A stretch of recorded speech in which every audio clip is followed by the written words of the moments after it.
following program is a peer-to-peer advice show and does not diagnose mental health conditions. If you're seeking social services, please call or text 211 or go to 211.ca.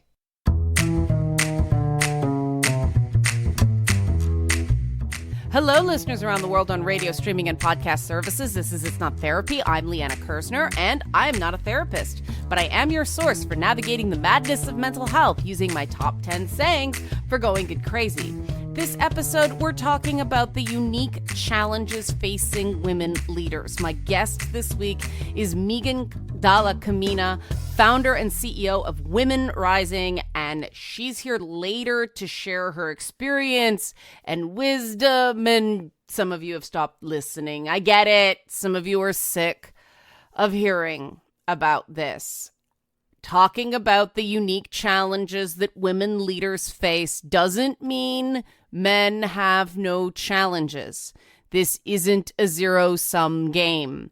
We talk about men's issues sometimes. We talk about women's issues sometimes. And some of you are sick of hearing about U.S. politics, but what's going on in the U.S. right now, I think, requires some drilling down on the unique issues surrounding female leaders.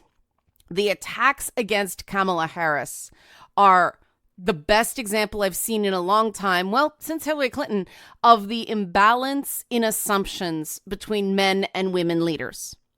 If you note the attacks, not just by the Republicans, which, okay, it's politics. The opposition's going to attack, right? Perhaps not well, but you're also seeing the so-called liberal mainstream media going at her pretty hard. So if you note the attacks, they focus on her competence, her morality, her... Let's give some examples, right? It's much easier to understand this stuff when there are specific examples instead of using big words like competence and morality, that these huge Venn diagram of things. We know Kamala loves her Venn diagrams, but they mean different things to different people. So let's dig in. Failure. The Trump campaign, as long as it's existed, loves to call everyone not Trump or Trump adjacent a failure, right? But Trump is also settled on attacking Kamala Harris's intelligence and, well, whether she's always claimed to be black. But let's deal with something that, well, okay, the fact that she's not intelligent is absurd as well. It's up to Trump in a fair world to show evidence that Kamala Harris is dumb or anything else, right? Which, of course, he hasn't. And if we're talking about competency and stability and intelligence, the evidence against him is pretty vast. But for people who don't know much about Kamala Harris, let me give you a brief summary of her career to show why the idea that she's stupid is just what? So, Kamala Harris was, this wasn't her starter job. She worked her way up, but at one point she was the chief of the San Francisco Career Criminal Division. Then she ran the Children and Family Services Division, which is a tough gig, obviously. Then she got elected District Attorney of San Francisco. The first time anyone who wasn't white got elected District Attorney of San Francisco. And she did it with 56% of the vote. Elected position, right? 8 years later, she was elected Attorney General of California, becoming the first woman, the first black person, and the first South Asian American to hold office. 6 years later, she became the second black woman and the first South Asian American to be a U.S. Senator. 4 years after that, she became the first woman and first Asian American to become Vice President of the United States. And we're supposed to believe that someone with a resume like this is stupid. Welcome to the world of women leadership. And this doesn't mean that men don't get called dumb. It doesn't. Trump has this instinctual ability to just seize on stereotypes. And women are assumed to be more morally virtuous but less competent than men. Because apparently ethics are something that just happens but don't take work. That was me being sarcastic to kind of stick a pin in the issues with these stereotypes. This is a problem with stereotypes, right? We need to challenge our assumptions. And being assumed to be more virtuous than men sounds like a really good advantage at first, but it's not.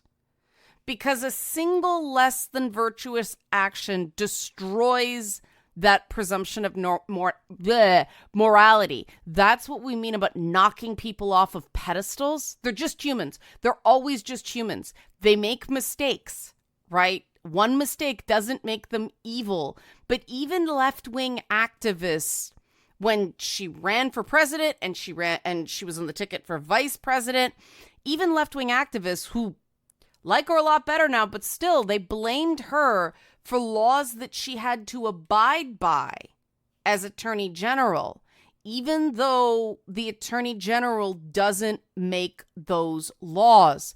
There's this expectation that women should be so morally pure that they should walk away from anything imperfect. Okay, the left says that about everybody, but there's a special rage against women who aren't morally pure, especially on certain topics, right? The Republicans have also gone after Kamala Harris's sex life in the 1990s. What? Yeah, they're suggesting that she got her early career appointments illegitimately. And first of all, it was the 1990s, but there are two more problems with that, right? These early things. She did date a guy that gave her an appointment in the 90s. It was some parole board thing or something like that. But it doesn't explain all the elected positions she's held since then. Elected positions aren't appointed. You can't just get them via nepotism. You have to actually run and win. Exactly. And two, the second problem with this idea that, oh, she got her job because of who she slept with is the co-chair of the Republican National Committee is Laura Trump, Donald Trump's daughter-in-law, married to Eric Trump, who has no political experience outside of the Trump campaign. But hey, it's politics, right? So let's do a bit of an experiment. Instead of comparing two different women with two very different backgrounds, and I'm not saying Laura Trump isn't really good at what she does. She actually seems like one of the more competent people named Trump. You know, her and Ivanka. But still, let's just do some sample biographies, just woman, right? Imagine a woman, right? Say Kamala Harris, right? Say, this is not true, just say. Her greatest claim to fame was being a TV star. She'd been born rich and came up in her daddy's company. She had 5 children from 3 different men, cheated on at least 2 of those men, and was prone to making sexual comments about much younger men, some of whom she was related to. Based on that biography, she probably wouldn't be the Democratic nominee, would she? No matter how successful she was in business, that would probably be disqualifying. Some of you may have caught that I pulled that biography from Donald Trump. Let's try this one. Fictional Kamala Harris, still a daughter of a rich family, which real-life Kamala Harris wasn't. But she's had legitimate business successes. Like, nobody can deny, you know, she's one of the richest people in the world. But she has 12 children with 3 different men, only one of whom she married, another of whom works for her, and she's currently involved in a custody battle with the 3rd baby father, while showing an accelerating pattern of erratic behavior and emotional instability. She's estranged from at least one of her adult children, who frequently comments on what a terrible parent she was on social media. I took that biography from Elon Musk, right? A woman that has behaved the way Elon Musk has behaved would likely not be held in the high esteem by some, as a good business bet if she were female, right? They even attack the fact that Kamala Harris does not have biological children, even though she's a stepmother to her husband's 2 kids. And as somebody who was raised by a stepdad who was a much better parent than my biological father was, step parents are parents. Period. End of story. They are parents. And that just pulls me into the other issue with women in leadership. No matter what your status regarding kids is, it's wrong somehow in someone's eyes in a way that men are not judged. We just know this, right? There's data, but we don't have to back that up, right? Lived experience, right? While most leaders of any gender struggle from time to time with whether they know what they're doing, I'm sure you can see how the damned if you do, damned if you don't dilemma facing women leaders can lead to unique types of imposter syndrome. Again, I am not saying men don't ever experience imposter syndrome. Men, in fact, experience imposter syndrome at the same rate as women. It's just different. Now, imposter syndrome is not an official mental health term. It's a commonly used reference to doubting your own skills and successes. It's feeling that you're not as skilled or competent as other people believe, and you're scared that one day people will figure that out. Again, men do experience this, right? The character of it just manifests differently. A common description I hear from colleagues who work with more extroverts than I do. I prioritize introverts because I am one. But, what colleagues who work with extroverts say is they hear, I feel completely alone in rooms full of people. They feel so detached. There's this wall. They're masking all the time.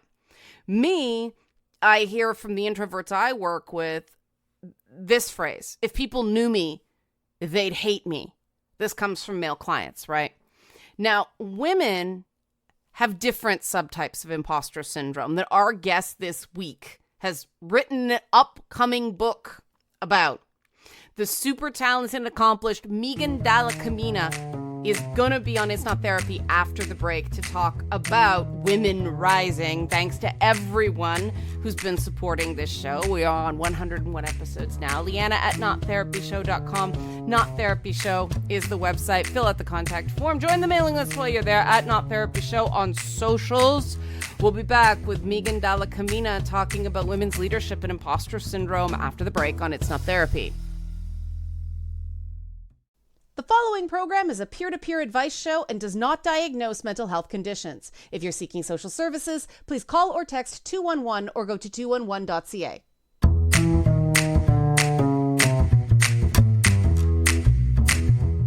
We're back and It's Not Therapy. I'm still Leanna Kersner. I'm still not a therapist. We are still talking women's leadership. But not I have a great guest. I'm super stoked to talk to Megan Della-Camina, who is talking to us from Australia. Megan is up quite early. Megan, thanks for joining us on the program. Welcome to It's Not Therapy. Thanks, Leanna. I'm excited for our conversation. Thanks for having me. Yeah, now you kind of learned by the School of Hard Knocks regarding women's leadership. You were one of the youngest directors at PricewaterhouseCoopers. You were at IBM when you were only 34. You've been all over the place.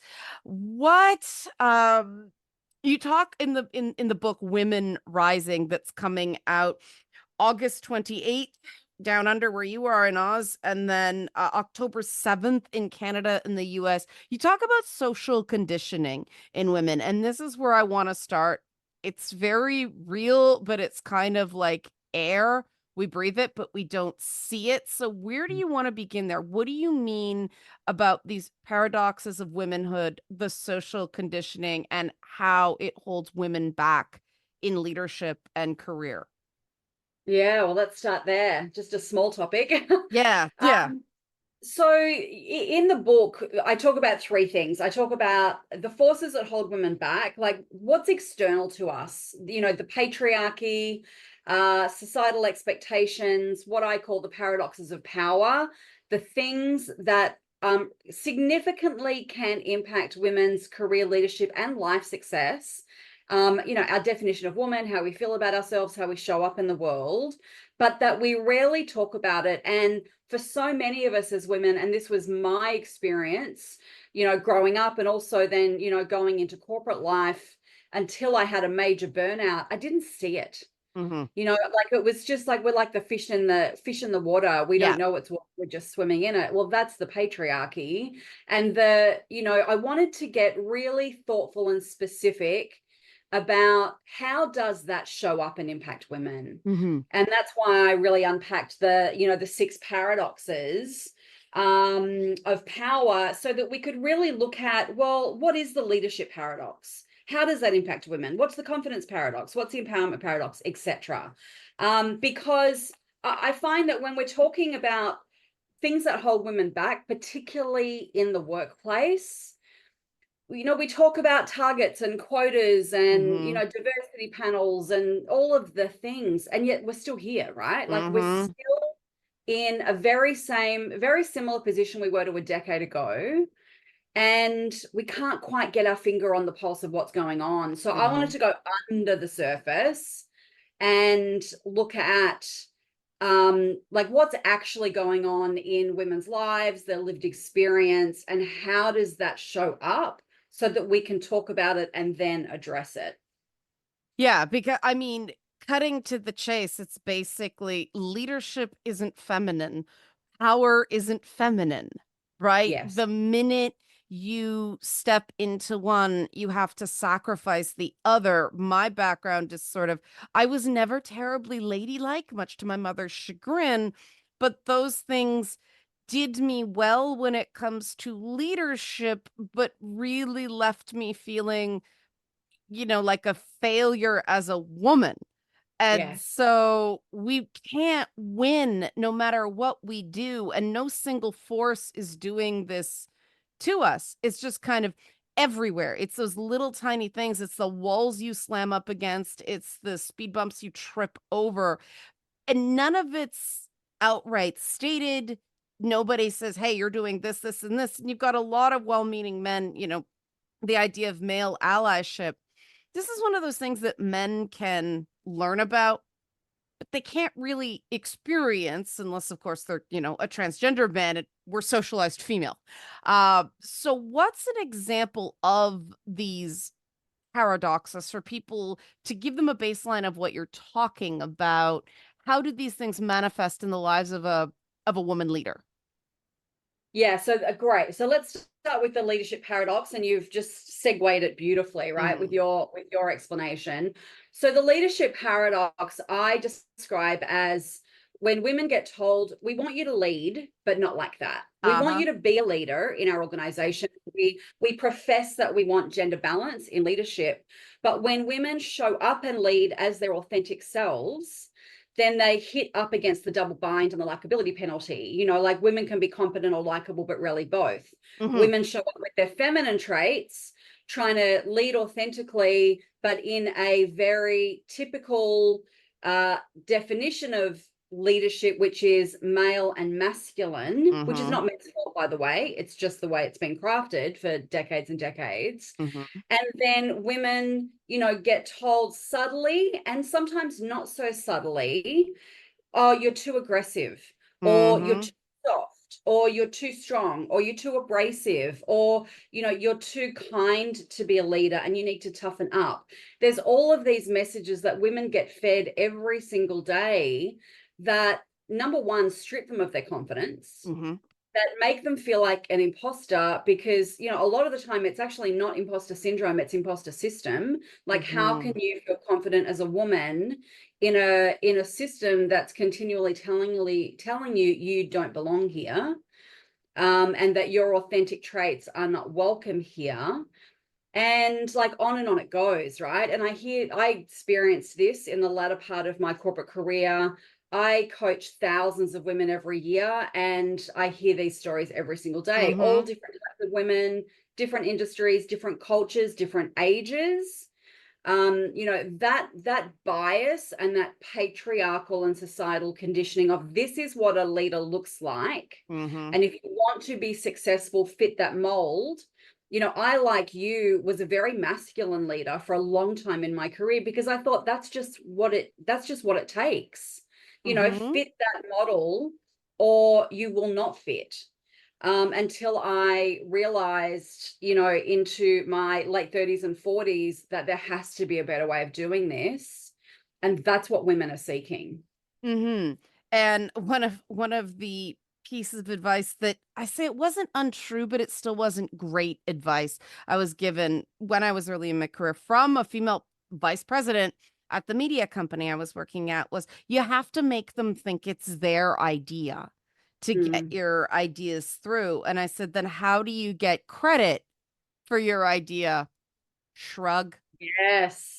Yeah, Right. well, this is the visibility paradox, which is Right. another one of the paradoxes I write about, which is like, be visible but don't promote yourself. Yeah. And again, this societal conditioning that we have of this is what a good woman looks like. You will be nurturing, you will be kind, you will let them think it's their idea. Like all of the messages that women get told, and yes, often from other women who are part Mm-hmm. of that patriarchal conditioning, which is even more confusing for women, particularly coming through in our careers. But that visibility paradox, well, if I speak up, then I will get the visibility. But if I speak up, I'll also, get those side glances of, oh, gee, she's so full of herself. And well, Right. she's not showing about her achievements. So it's all of these ways that women don't see often what's going on, but just feel like they can't win.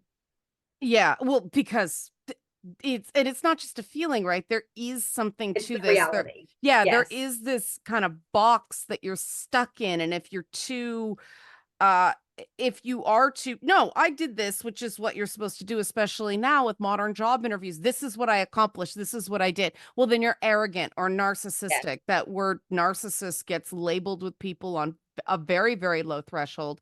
The other thing you talk about, which it was very real to the younger women are getting hit with being afraid to ask what they want. The older women, especially the moms, are getting hit with, well, your priorities are wrong because they ask for anything. How Yes. is something like that where there really is no way to win?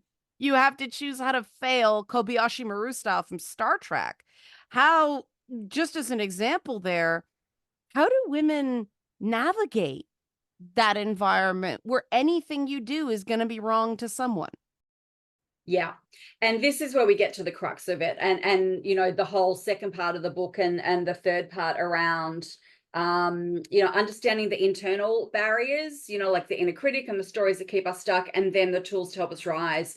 Because what the work that I do with women is, number one, understand the environment that you're in. Mhm. Like real, like, because what I see from the women that I work with and have coached and are in our programs and everything else is, like, once you see it, you can't unsee it. Uh-huh. That's a gift, right? Like, once you see the patriarchy, once you see the societal expectations, once you see these paradoxes of power, you can't unsee them. And what it does for women is it makes them realize, oh, it's not just me, Right. right? I'm not alone in this.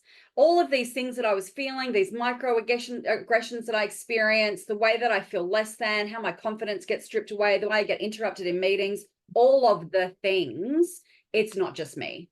And it's one of the things I hear from women more than anything else when we start talking about this. And once you see it and start to understand the environment that you are in and why things are the way they are, then you can choose, right? Then Mhm. you can choose, how do I want to show up here? Do I do I actually want to show up here? Is there a place where I can be more of my authentic self? How do I want to navigate, excuse me, how do I want to navigate the waters? And Mhm. once we see it and we start to understand it, and then we get the tools, how do I get clarity on what I really want? What are my strengths? How am I aligned to my values? What does confidence really look like and take for me to get that in a very aligned way, not a fake it till you make it way, Right. and on it goes. then they can really step into their power and they can decide, rather than just being, constantly riding the wave of, how do I need to adapt here? How do I twist myself into a pretzel over here? Yeah. How do I silence myself over here? And that to me is empowerment. Yeah. Now, you've very unabashedly dropped the word patriarchy multiple times, and I want to stick a pin in that before we move on to the inner critic stuff, because this is obviously a clear choice you're making. It's a line in the sand, and Yeah.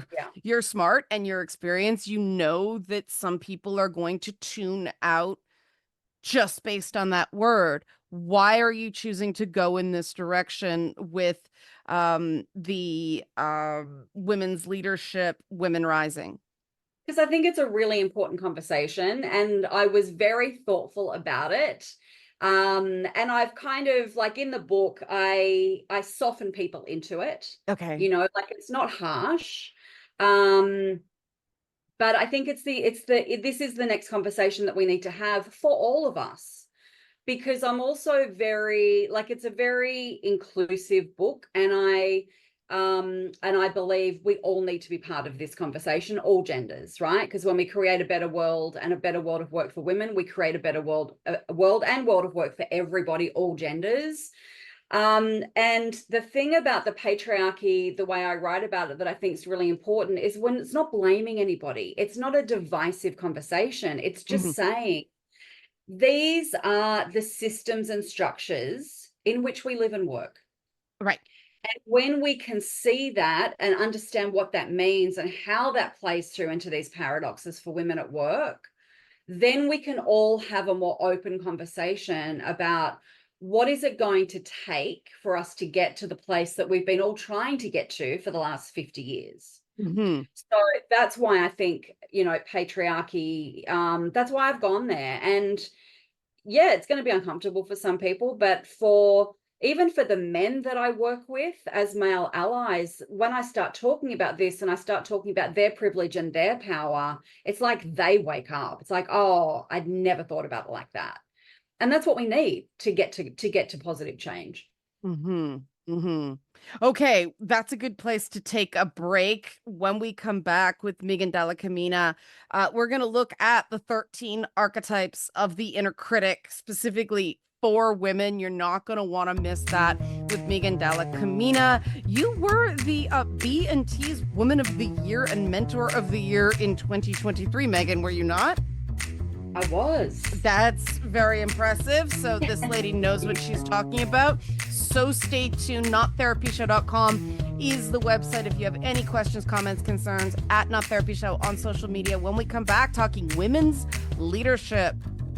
Why we keep getting tripped up on this on It's Not Therapy. The following program is a peer-to-peer advice show and does not diagnose mental health conditions. If you're seeking social services, please call or text 211 or go to 211.ca.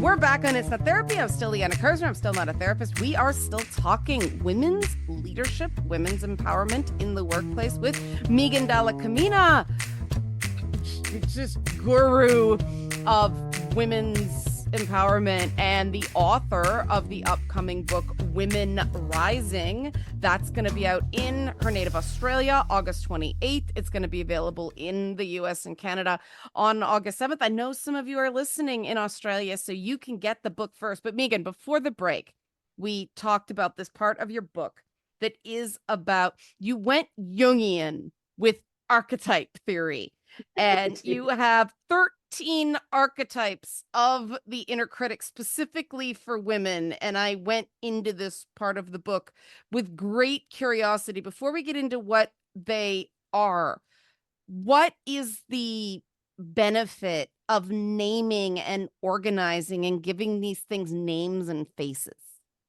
Yeah, great question. So, a lot of the work that I do with women through the Women Rising program and other things that I teach and coach is around their inner critic, right? Or for all of us, understanding what are the stories that keep us stuck? What are the stories and the inner narratives that stop us from taking the action that we want to take?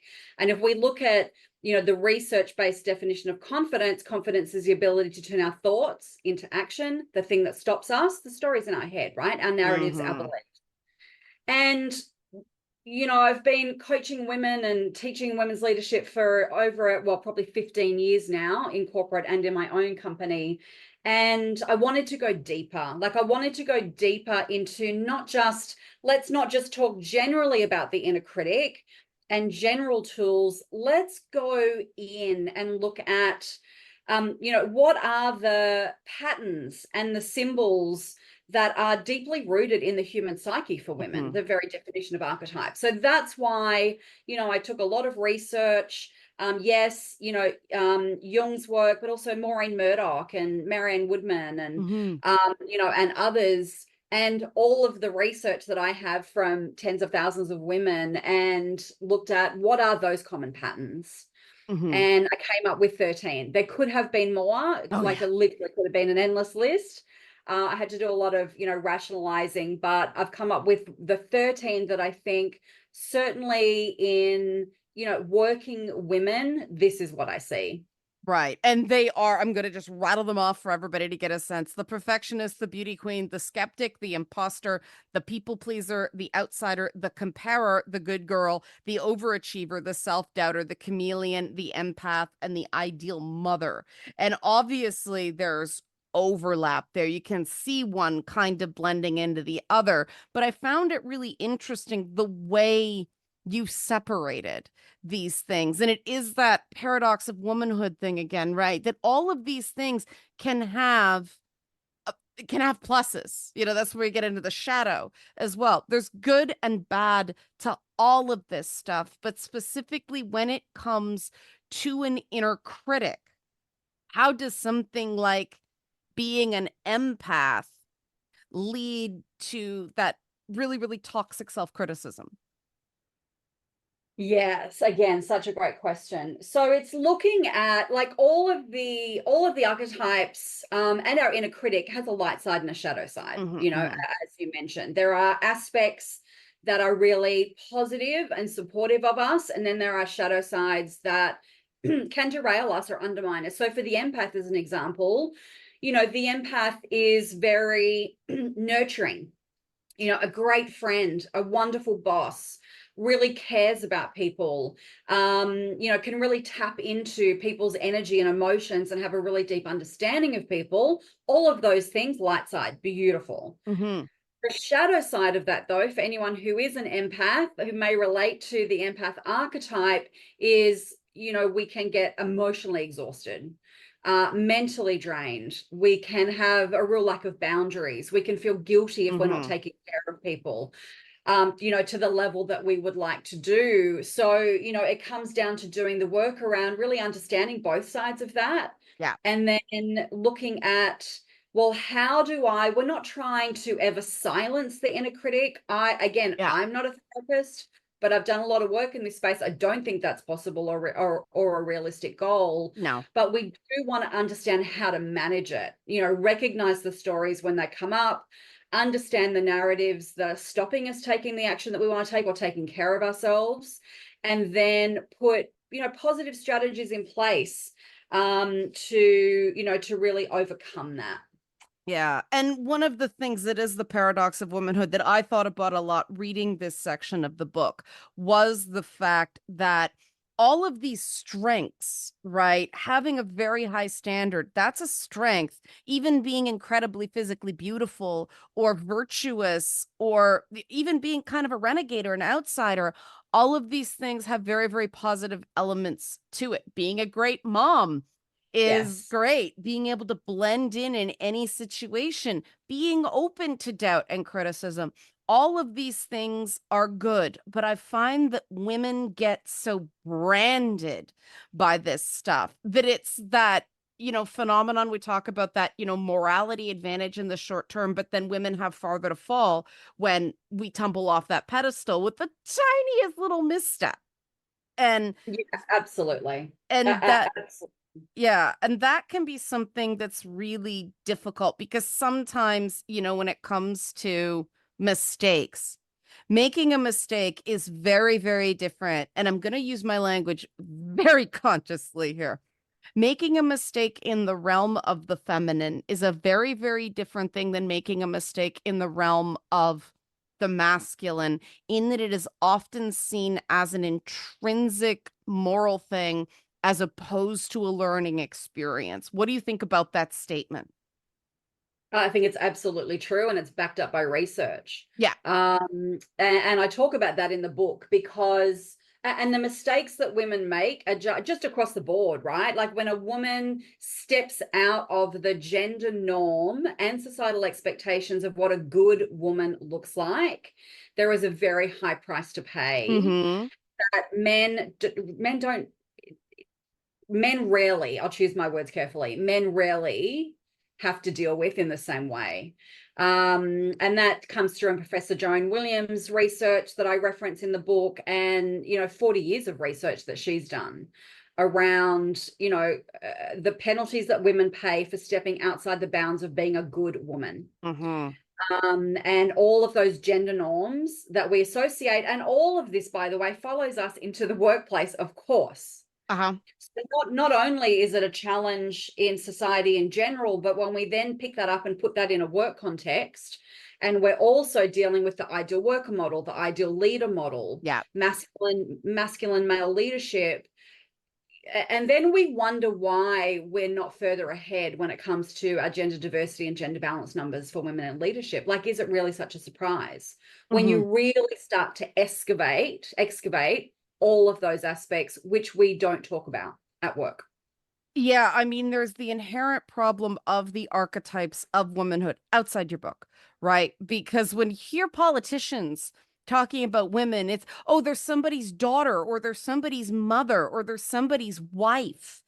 And that's intended to build empathy, but it also, everything is supporting a man somehow. And that's where you get into, Yes. Hillary Clinton said, people love me when I'm not running for something. Yes. And that is, I think there's really no way to go from people seeing you as a mother, daughter, sister proxy to a leader. The two things are incompatible Yes. because the idea of you get into female heads of household and you get into the wicked stepmother or the crone, right? We have all this archetypical stuff that is very difficult. There's a sense of evil coupled with leadership in women that come from the stories we collectively tell our children. Yes. How Yeah. do, yeah, and I think that's part of why the archetype stuff in the inner critic is so significant, because we do need structures to get ourselves beyond that, to go, okay, people are gonna see me as a word that begins with B that I can't say on the radio. Now Mm, what? Right? yes. Because once Yeah. you're in, the good girl pinup art, the bad girl pinup art, once you're the bad girl, right? There are certain doors that close. And Yeah, that's, yeah. absolutely. Yeah. And I love what you said about women's value being relative to the role that they play for men. Mm-hmm. Which and we're coming into this zeitgeist now, I believe, around midlife, Mm-hmm. uh, around women reclaiming their power in midlife, which is all part of this same conversation, and women defining their worth for themselves, and us defining women's worth and redefining womanhood as a collective, not just in relation to our value to maleness, Mm-hmm. which isn't, I mean, we could do a whole, but that's a whole nother Yeah. conversation. Yeah. Yeah. Yeah, I just wanted to pick up on it, and understanding the inner critic archetypes, as I write about them, and using those as a lever to further define for ourselves who are we? What do we want? When we're in alignment, what does it look like? What does it feel like? And then what are the choices I want to make to be in alignment with all of that? that's a huge part of us stepping into our power as women and starting to shift these norms, because we see them and we say, finally, I understand what's going on here, and no, right? No, like, I'm not going to tolerate that any longer. When you learn the word no, your entire life changes for Yes. good and for the not so good. And you predicted, probably because it's just, a through line, my next and final kind of segment of this interview, the idea of women and leadership and anger. Because when you start peeling this stuff back, you do get angry. You do have to grieve the stuff you have to undo. And that can manifest as, a period of man hating, being very angry at male archetypes of men in society and having to learn to process that. And this is where all these archetypes come back in, right? Because not a single one of them is ever allowed to get angry in a direct way. It's all the passive aggressive, what's wrong? Nothing. Kind of like Yeah. that's almost the fulcrum of femininity, right? That's Yes. never admitting you're angry. Yes. It goes against what we think a good woman looks like and That's how a right. woman behaves. Right. 100%. And Yeah. we have been, Mary Wollstonecraft wrote about this. Simone de Beauvoir wrote about this. Yes. Robin Morgan described it as the amulet of pain around every woman's neck that she has to rip off at some point. And yet we're still here. So what Yes. are a couple of things women can do? Because I found for a lot of time, the minute I got angry, I'd have a reaction. I'd get a profoundly negative response to the reaction. And so I'd get stamped back down again. And it was this cycle of failure to launch because that membrane of anger has to be overcome. But there are profound social penalties that you have to deal with, and everybody does. Yeah, I mean, you raised such a good point. And again, we could have a long conversation on this. I mean, there is no place in society for angry women. And also, not only that, but so many women don't give themselves permission to feel their feelings. Yeah. We suppress them. Yeah. So we can, because our inner critic is so loud. Oh, don't say that, you'll get shunned. Don't say that, you won't get the job. Don't say that, you're going to get cast out, right? Yeah. So we silence ourselves. It's not just about the external world silencing us. We silence ourselves in response to what we've seen happen to other women, Mm-hmm. to how we feel about what's going to happen to us if we do speak out. And this is all part of the journey, right? It's part of the heroine's journey that Maureen Murdoch talks about. And it's also what happens as women come into midlife, and we see this in workplaces, like that rage that starts to come out. Mm-hmm. And that also comes out from women of all ages, and men, by the way. But, when they start to wake up to this, but for women, when they start to see the paradoxes, when they start to really understand why the world is the way that it is to women, yeah, women are going to get angry. But here's the thing, it doesn't need to be anger against men. Right. And this is where I really am very passionate about pulling everyone into the conversation with no division and no blame, because it's not helpful. Mm-hmm. And, men can suffer from the patriarchy in different ways than women do. Men get hold to very stringent, masculine norms, and gender norms. Like that's a different conversation. Mm-hmm. But I want us all, I love men. I don't want to be inflicting any harm or pain or anger towards men. It's the patriarchy. It's not men, right? Mm-hmm. They're part of it as well. So how do we bring everyone into the change that we want to create versus pitting everybody against each other, which is never going to get us there? That's a great place to end. I feel like we've just gotten started, Megan, but Me too. that's why you have the book coming out August 28th in Australia, October 7th, Canada and the US. Women Rising by Megan Della-Camina, CEO of Women Rising, the fastest growing women's leadership platform on the planet, having supported more than 7,500 women in 63 countries from 660 companies, including Microsoft, Accenture, PCW, that PricewaterhouseCooper, where you're from. Megan, thank you so much. How do people find kind of a one-stop shop for you if they can't find Women Rising on Amazon? Because of the glitch. Right. MeganDella-Camina.com and womenrisingbook.com. Womenrisingbook.com. Yes, go there and you'll see all the details. Awesome. I feel real privileged to have gotten a sneak peek of the book. It's great. It's quite an accomplishment. Books are a lot of work. So, they really are. Yeah. Yeah. We don't celebrate our successes enough, Megan. So I hope you're taking a giant victory lap on this one. Thank you so much. Yeah, it's been a labor of love. But yeah, they are a lot of work. So I hope it serves a lot of people when they read it. The following program is a peer-to-peer advice show and does not diagnose mental health conditions. If you're seeking social services, please call or text 211 or go to 211.ca.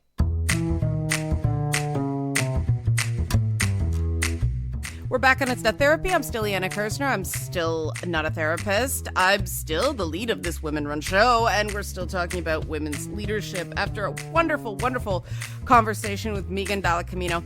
And off the top of the show, I kept referring to imposter syndrome, and we were talking about the inner critic, and this is why I should check my notes. But you know what? I left it all in because you can't be perfect as a leader. No leader is perfect. Top 10 phrase, perfect is a lie. Stop trying to be perfect. And this is where the inner critic gets us, right? Because men, women, everybody, we're gonna screw up. And making mistakes doesn't feel good. But part of leadership is embodying what to do when you make a mistake, owning it, treating yourself with grace, and make it not a big deal when it's not a big deal. Acknowledge it as a big deal when it is a big deal.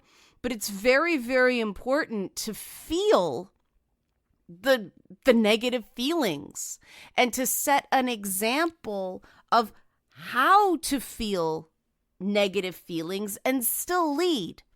Because the sooner you figure out how to fail successfully, the better.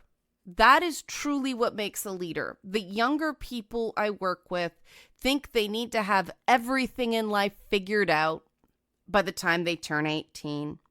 And I tell them being an adult is not about having it all figured out. Being an adult is being okay with not having it all figured out. Questions, comments, Leanna at Not Therapy Show. NotTherapyShow.com is the website. I keep leaving the .com off of Leanna at NotTherapyShow.com. There we go. But I am running out of time, and so I'm rushing. Until next time, your crazy is only a problem if it's hurting you. Go out there and lead. Talk soon.